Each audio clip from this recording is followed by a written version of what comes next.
bàn tay con đã bỏ lá môn cho nước vào mặt của em rồi đấy.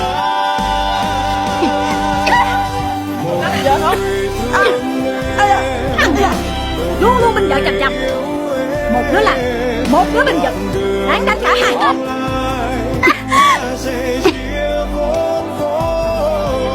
Bỏ nghe chưa? Dừng lại.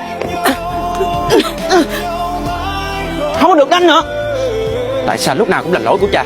Tại sao không cho cha nói? Tự nhiên leo vào làm chi cho té? Tai họa của Hà My đều là do cha. Vợ con sai chỗ nào? Cha và Hà My đều là dâu ở trong nhà, mà cha phải chịu thiệt thòi, phải hầu hạ Hà My. Mọi người có thấy bất công không? Mọi người trả lời cho con đi. Tại sao lúc nào cũng vậy?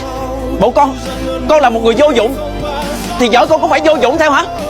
Hãy nở nụ cười mà em xứng đáng, phần đời còn lại để anh lo toan, muốn lối dẫn ta về chung một đời thanh thản.